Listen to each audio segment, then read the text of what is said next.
Hi, this is a quick tutorial for using the USB recorder for Behringer X32. Some of the things I noticed, and hopefully that helps a few people along the way. So the USB recorder takes a USB stick. I'm just going to point that right here.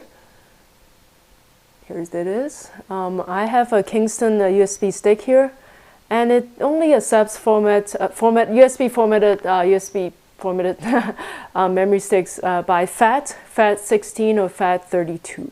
So keep in mind, if you use other formats, it may not be compatible. Now, when I inserted the USB stick for my first video, I noticed there's a little bit of an issue. I'm going to explain that in a quick second here. So first thing first is I load that in. What you want to do is, here we go, hit the view button.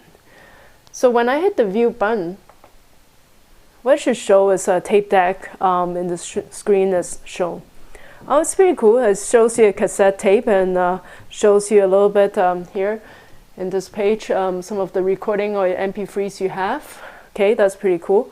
And the thing I noticed is this. When I first tried to use the USB recorder, I noticed that somehow, even though it worked for me a couple of times, I was having problems getting it to work at all. What I noticed is this. I'm going to point this here and you will see it.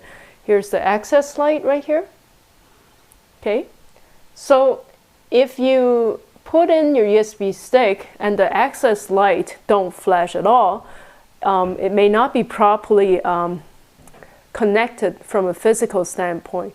So what I did is, it actually sounds silly. I actually have to jiggle the USB stick. I'm just going to show you right here. I'm not going to do anything silly here, but I'm going to show you. So basically all I do is just move it around like this until I get the access light. It doesn't make sense, but think of it as a really big computer here with one USB port. Sometimes the physical connection is not that great, so it can happen. So I did that a couple of times. I patiently do it. I don't, I think I suggest don't use brute force approach. Be patient here. You don't want to wreck your only USB port for recording here. So do it gently until you see the access light flashing. So when that did, what happens, I have my playback capability. So let's look at recording for a little bit.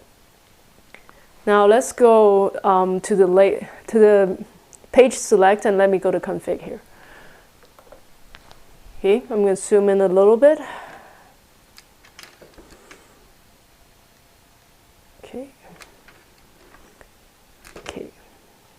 So in your config screen, there's a few things of note. You can select,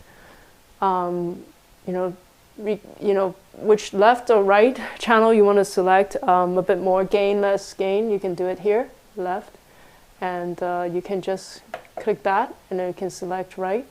So that gives you some options depending on what you want to do with your left and right recording. So there's a few categories. Where are you going to record from? Stay here. Let's just go to the next one. Select, you don't even need to push it. So you can use main, mixed bus. So you select which bus by selecting, the next one. You can go matrix, your direct out, and monitor.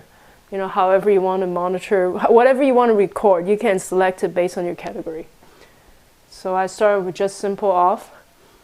Now, there's a few things. When you select left, you see here on the screen, main left, pre-fader. You can always change that to set, click that, change it to post, change it to pre, post fader, post EQ, pre-EQ, etc., etc. So you can also do that for the right. Now, same thing, whatever categories you want to use. And select the sub mix you want to do. Okay, and also you can go post EQ, pre-fader, post fader, etc. So that's pretty cool. Playback mode. So you can either go single or folder. Either works. So what you do is then go back to your home screen. Now once you're ready, just press record. And you'll see the little cassette deck rolling. Is pretty cool. Let's say you want to stop, you recorded something. You see record, input, and playback. So let us just stop here. I'm not recording anything, but let us try playback. So I'm going to zoom out a little bit. How do you do playback? So first thing is, let's say here, in my USB stick, I recorded a few things already. So you select the file you want to play back. And let's just say you're ready to do that. You press play. Okay, then how are you going to listen to that? So you can listen to it. You can push it out to various channels. But the way to do that, I have to move back a little bit here and zoom up a little bit. Okay. So here on the left side of the mixer, on the third button, it said aux in USB FX return. Press that. Now you see the two yellow channels here. What they are is your playback volume. So right now, I haven't started the playback. So let me just start that. Press play. Okay. Just wait a little bit. It has a little blank space. So what you do is, when you want to listen to it, like what I did is I just plug the headphones in, and you can go, adjust these tracks here, aux 7 and 8. They are actually tied together, they're linked. So really, at this point, haven't figured out how to split them, but that's step one. You can control the volume of your playback.